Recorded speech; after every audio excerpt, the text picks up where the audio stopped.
governor's proposal also has a variety of bags that would be exempted. All right, for example, the plastics that include raw meat, fish, poultry, bags sold in bulk, those used in bulk packages of fruit and dry goods, those for deli goods, newspaper bags, trash, food storage, garment bags, takeout bags. All right, that's what he's proposing. There will be some exemptions. So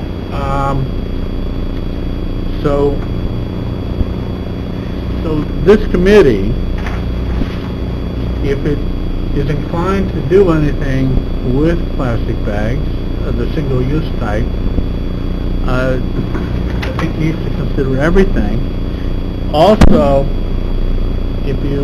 some of you may, I understand some of you have had some exposure to the New York State Plastic Bags Task Force report, which I have a copy up here. It's an analysis of the impact of single-use plastic bags.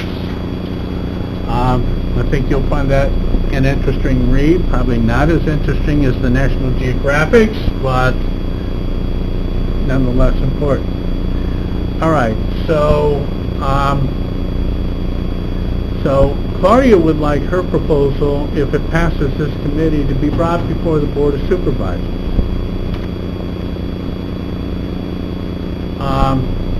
The Board of Supervisors could also entertain a resolution that would support the governor's effort, a statewide effort.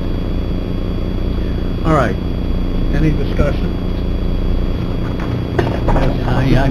I would support Claudia's effort. I think you believe in local control, not necessarily big government, that we, as residents of Warren County, up or down, we take definitive action.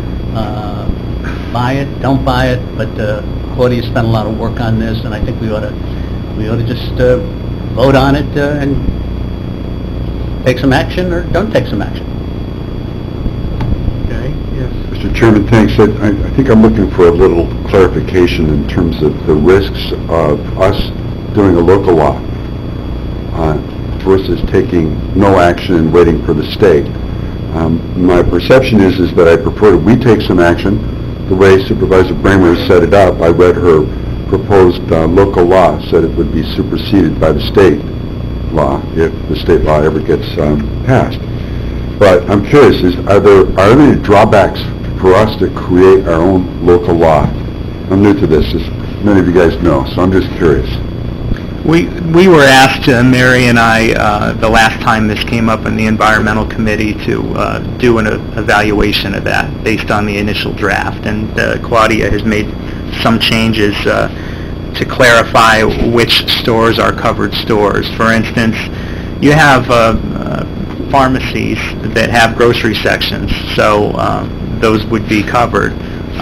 We had questions about farm stands. I think Claudia exempted farm stands in this particular draft.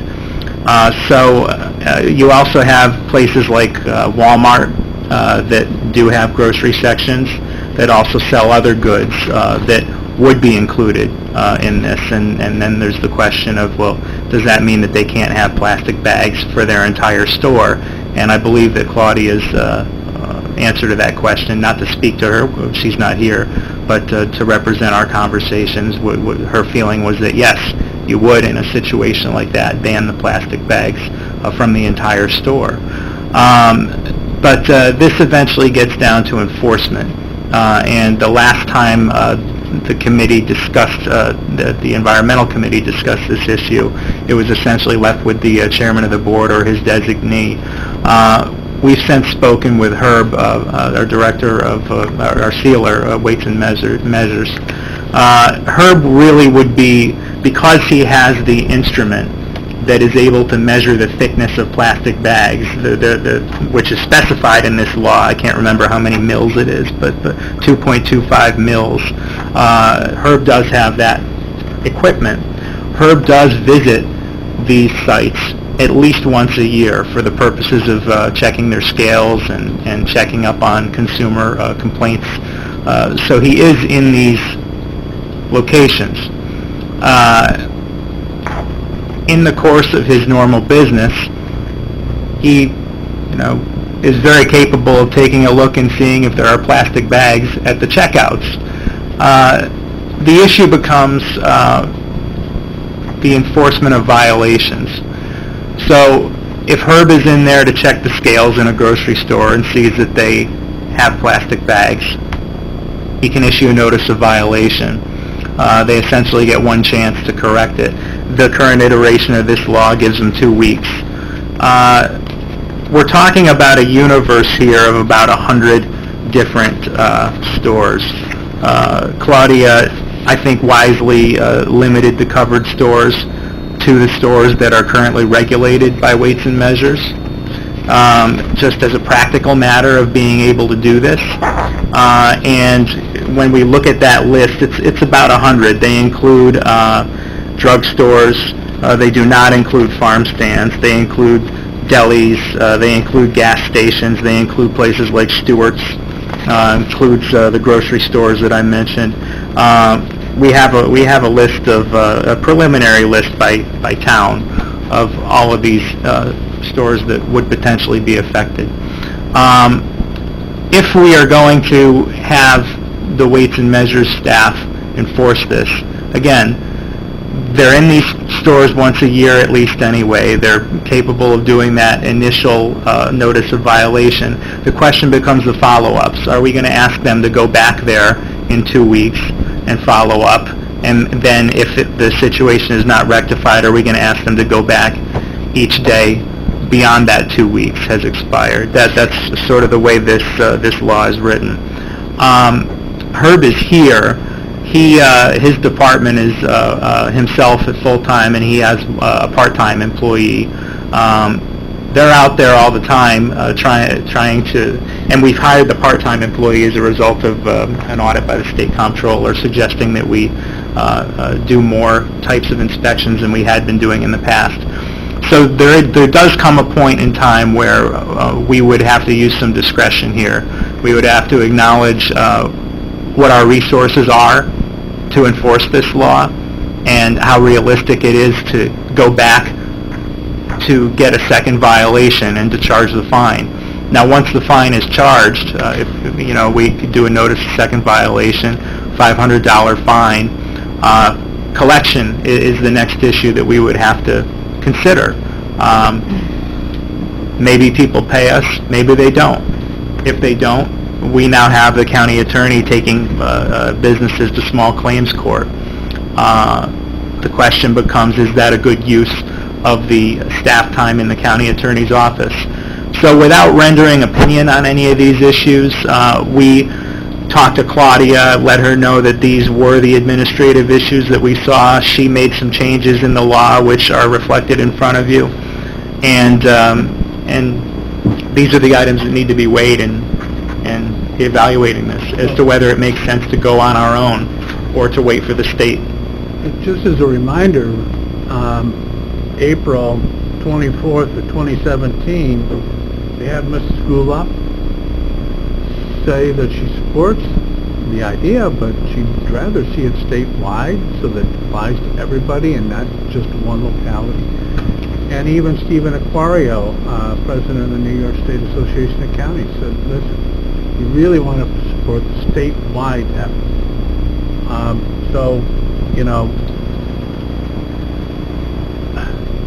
Where do we gain the most? Supporting our local effort or supporting a statewide effort? Supervisor Leggett. What we have in front of us here is titled Proposal for an Amendment to the Warren County Law Promoting the Use of Reusable Bags, Bring Your Own Bag Law. But is this the whole... The redlined copy it's the version of the law that we looked at the environmental committee, and the red lines are Claudia's changes to her initial draft. It's still a draft. There is no current law. There is no current law. There is no current... We're talking about a draft and a revised draft. So what's before the committee today? The revised draft. Whether or not to act on the revised draft, to give it more consideration, to act on the state legislation as an alternative. The state legislature is only in session through mid-June. We do not have language of a local law in front of us. No, you have a proposed local law. This is proposed, okay. Correct. And this is the full body of it, or just basically enough direction to write the language of the local law? So this would be the local law. This Yes. is-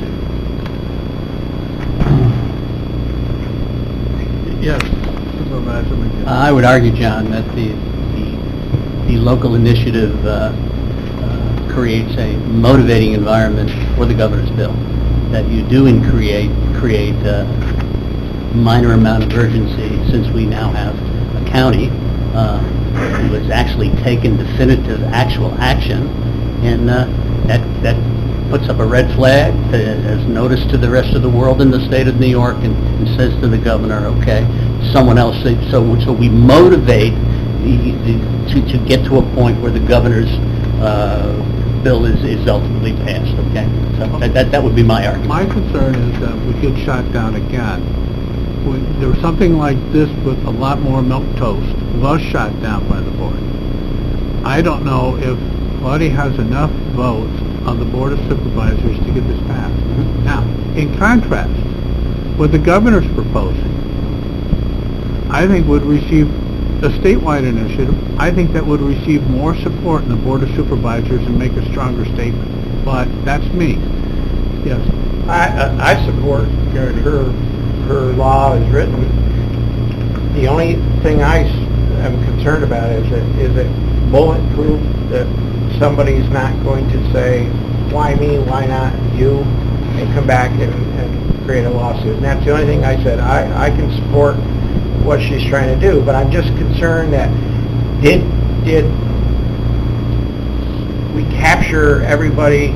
Because I did have a call from a vendor, one of my businesses already, and I said no, and Claudia and I talked, it didn't affect the wrapping of deli meats in the plastic for the deli meats.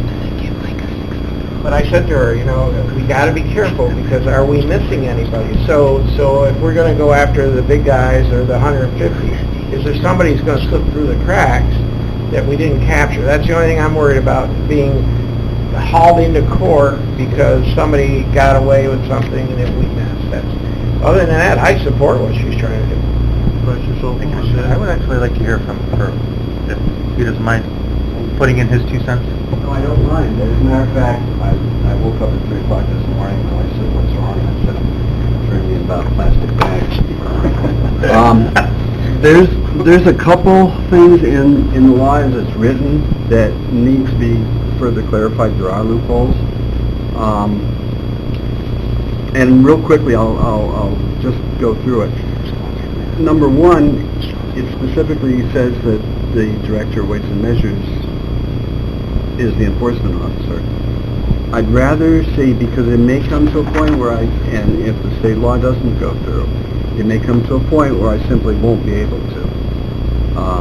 So rather than come back to the committee, do another resolution exempting me from enforcement, I think that the law should say that Warren, no, I'm saving you for this one. Warren County shall appoint an enforcement officer who will have the primary responsibility for enforcement of this local law. Simple as that. I'll do it. But I think rather than, at this time, specifying me, I think that we'll leave that open. Also, the stores that do not have scales that are regulated by the county's Weights and Measure Department. Some stores have devices that we regulate, not necessarily scales. So I think point 3 on covered store should be eliminated. Basically, leave that part out. Food service establishment, which are not which are exempt, doesn't exactly say. Let's say there's markets and delis. There's a device in place in those, so theoretically I would have jurisdiction over it, even though it's a food service establishment. So, as near as I can tell, we're going to have grocery stores covered by this. Also, there'd be Target, there'd be both Walmarts, they would be included. But what about a gas station selling food items that has a scale? There's two right off the top of my head, Exxon in Lake George, Jolly on Upper Glen Street. They both have scales that are regulated by me. Are they included? Also, candy stores are not exempted, the way I read this. Most candy stores have a scale that they're selling candy in bulk. They would be subject to this. Places like the Silo, they have food items, and they have a scale there for their fudge, which is regulated by me. Starbucks has a scale. There's so many places that have scales or devices that theoretically are not exempt. Then we go to the farm stands. According to the way the draft is written, farm stands that are not on site of the farm or where the food is grown would not be exempt. And we have at least a half a dozen of those. All the farmers market vendors that have scales that are regulated by weights and measures, I don't think they're going to be exempt. So basically, we're going to have kind of a mix of the big box stores and the little guys. And then we have to worry about the consumer. Everybody I talk to seems to enjoy using the one-use bags to line their bathroom wastebasket or garbage pail. Weights and Measures logo, it says equity for all in the marketplace. And we have to think about the consumers as well. I'm not against this law. I think the New York State law is far more comprehensive because it basically includes everybody, which is fair. But I think this draft needs further consideration before you vote on it. Thank you, Kurt. Yeah, Supervisor Driscoll. Thank you, Mr. Chairman. I'm for this, and I'm for the proposed state initiative. I think after we vote at some point, we also have to recognize that the potential purchase of reusable bags could present a hardship for families living on low and fixed incomes in the county. At this point, approximately 11% of the county receives SNAP benefits, food stamps, and that number could increase over the years.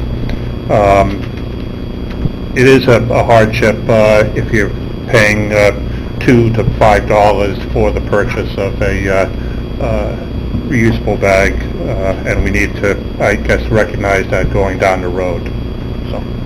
So, what I've heard from Kurt, what I've heard from our county administrator, and from what I've heard from our county attorney, are some concerns.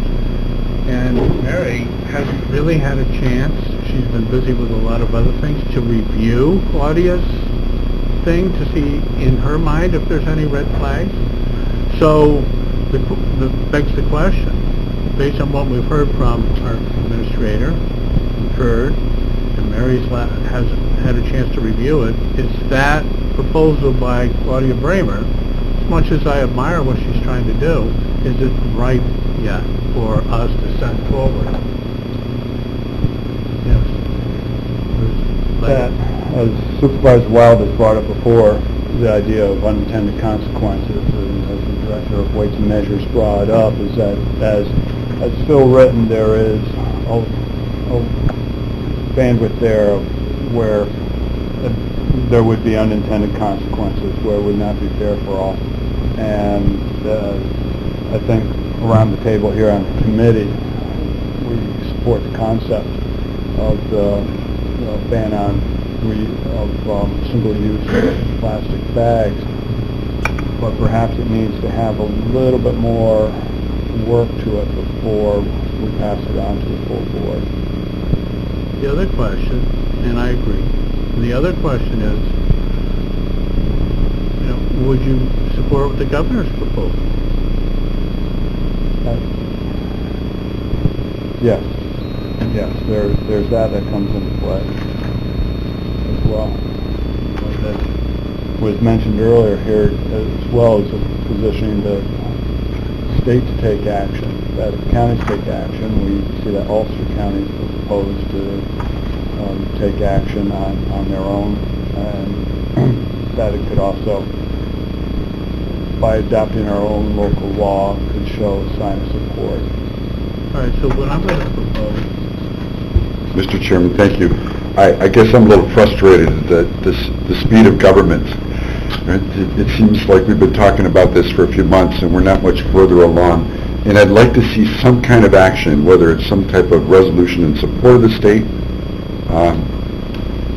proposed legislation, or maybe what we do is we just take the state legislation and roll it in ours.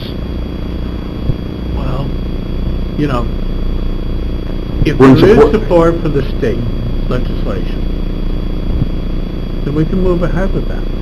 There's nothing that would prohibit us if Claudia wants to work with our administration and our county attorney and try and refine this and work with what Kurt has concerns with to refine this. We can always pass that. So we could always look at passing both of these. I'm not so sure Claudia's in its current form would pass the Board of Supervisors. Chairman, if I might add, I did speak to NISAC yesterday and asked them their opinion of this issue and whether it's likely to move through the state legislative session. And the answer was that there's really not a lot that's happening right now. However, this is the type of political issue that Governor Cuomo is playing defense on as a result of his election campaign. And if there was an issue that would go through, perhaps this sort of issue would have a chance of going through within the next couple of weeks. Especially if the Warren County Board of Supervisors sent their support specifically to Senator Little and Assemblyman Stack that we support the governor's initiative. Okay. What do we want to do? Members outside the committee. Yes. Chairman, thank you. John, I like your recommendation. I don't think it's any small matter that the governor has stepped out on this issue. I think that it's fine enough support to support the governor's initiative. That all state lawmakers know that we think this is important and that we really would like to see this done on a statewide basis. It may take a little while. It may not be something that happens tomorrow, but as each county engages on this and as they begin to sense the political winds, I think that it's possible. I mean, you can recall there was pretty much uphill on the invasive front as well, and on aquatic spaces. These things can be done. I have concerns about stepping out. Warren County stepping out as an island.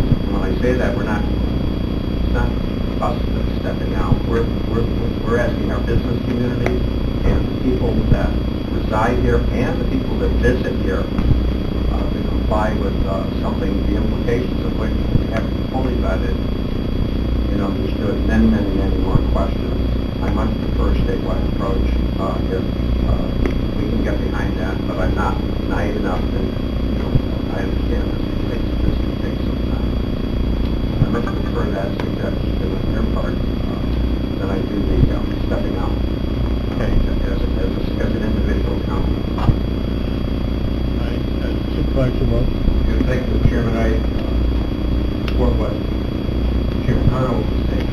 I also want to go back, when this was first brought to my attention as in January, my concern was the burden it would put on the businesses. And in so many cases, so often the case, these things that we do create a burden not just for the businesses, but for the people in the community. And we have a tendency to dismiss them. So there were a lot of issues on all sides. One point that which I was encouraged about, because I support the concept, I approached the upper management of both Hannaford and Price Chopper and said, we're doing this, how will this affect your operation? And we would like you to be prepared for it. And they didn't seem to be interested in addressing that. They were interested in blocking it. But I did last week speak to an online supervisor at Hannaford, someone who's there every day working with the customers. And they felt it would be a seamless transition.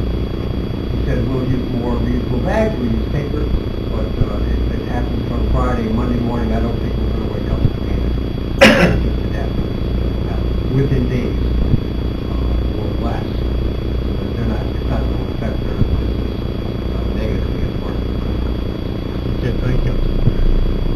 Yes, Unless there's somebody else. yes, go ahead. I was down in Montgomery County, Maryland. They banned single-use plastic bags, or they charge for them now.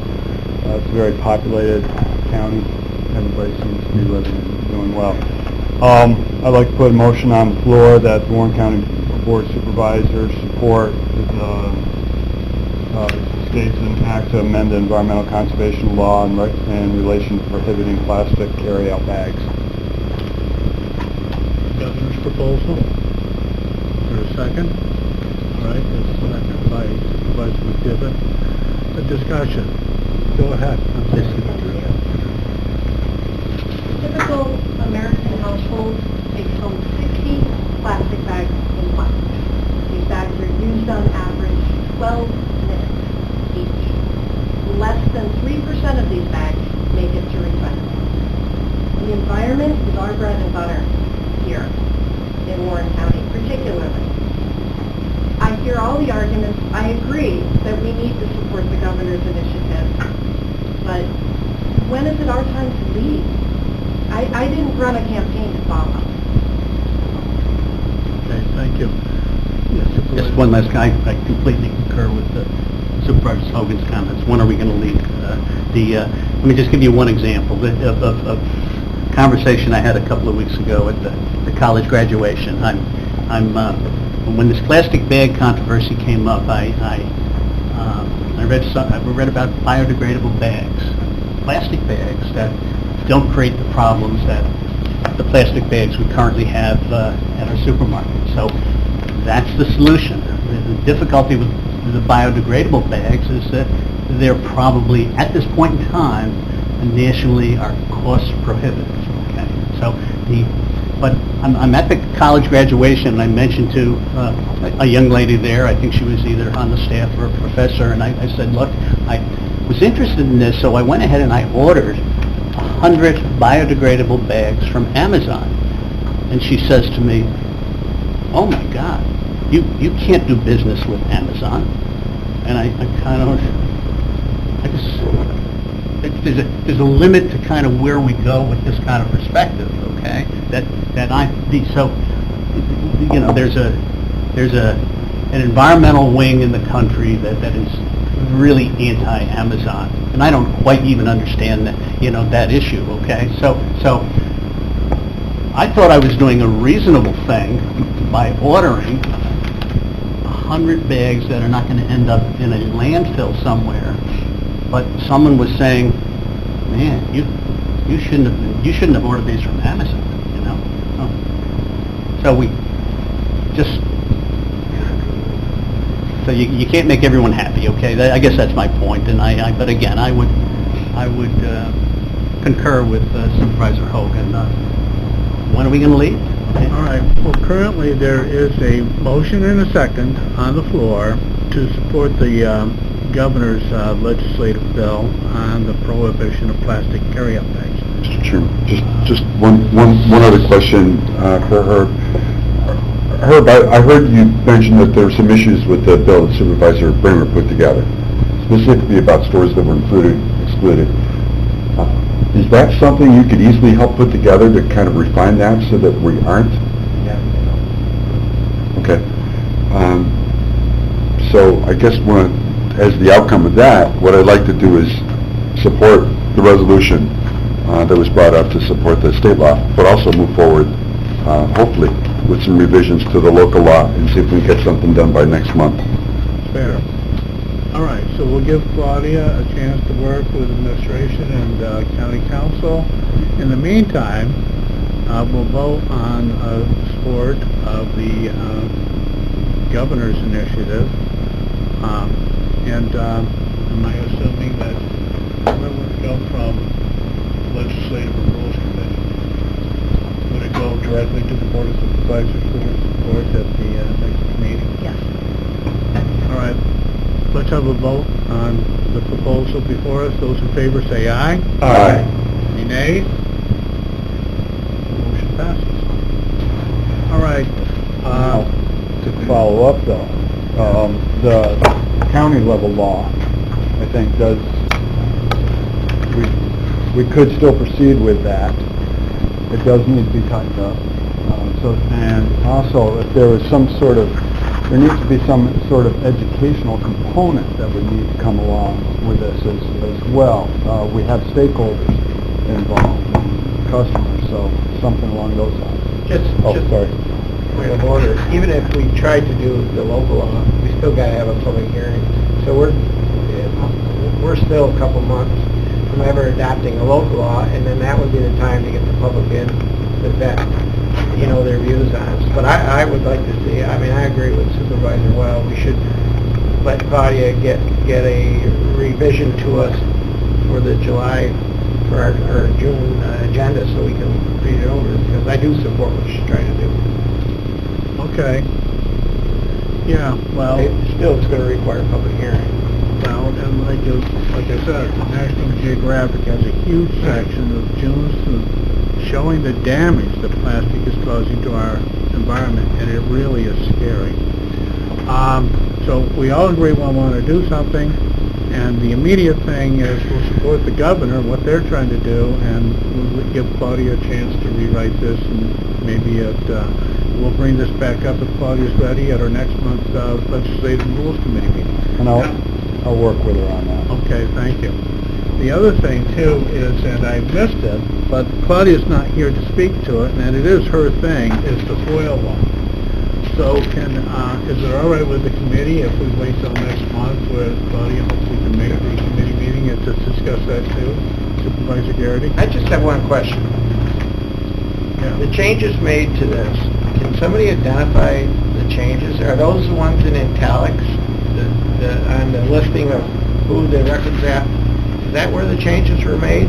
Yeah, she made most of the record officers the county administrator. And my question was, can we know who was the prior record? Each department head was the record officer for their department, and she changed that to the county administrator. Is that just to bring consistency? I don't know. Some of the department heads stayed. One of the arguments that I had heard was somebody submitted a FOIL to one of the department heads as they were instructed to do, and the department head said, "This doesn't apply to me, sorry." Oh, okay. So, okay, now what do we do? So I think what Claudia's trying to do is have a central administration say, all right, this department's the most appropriate one to respond to this FOIL. So, that's one of the things I heard. That's currently what happens, though. All of the FOIL requests come in through Christie, and Christie disseminates them to whatever department was either requested or she thinks would answer it correctly. So that's currently how it's being done. What I took the change in the FOIL law to mean was that now the county administrator would be responsible for getting each of those documents from each department head. All right, so And would there be a certification involved in that it's a complete response? As the record officer, yes, you would be responsible for certifying that those are all the documents that would be responsive to that request.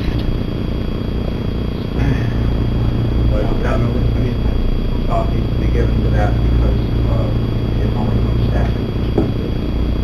It's very large departments out there now are required to be responsible for retrieving the information, finding it, etc., and getting it channeled correctly. It's one thing to have the administrator's office as a central point of information, know how many FOILs there are, or that the department has responded is another thing entirely. The whole office is responsible for this. So if we're going to do that, I think we should at least talk it through, make sure that we don't have, that we have sufficient staff to be able to do that.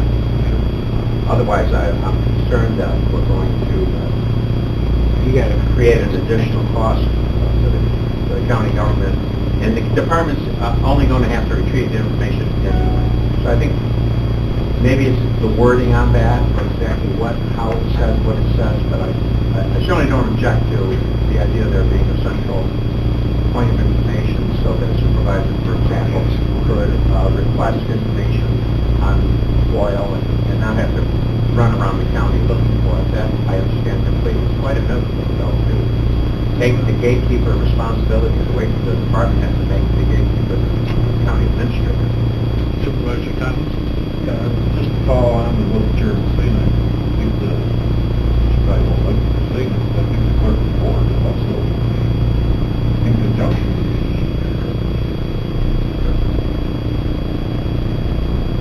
All right, so... Can I just give you the latest from Claudia? I'm hoping someone will move the bag ban forward. Please let me know what happens, so I'll take that responsibility, okay? All right, what else? Do we have any privilege of the floor? Okay, motion to adjourn, made by Supervisor Sobel, seconded by Supervisor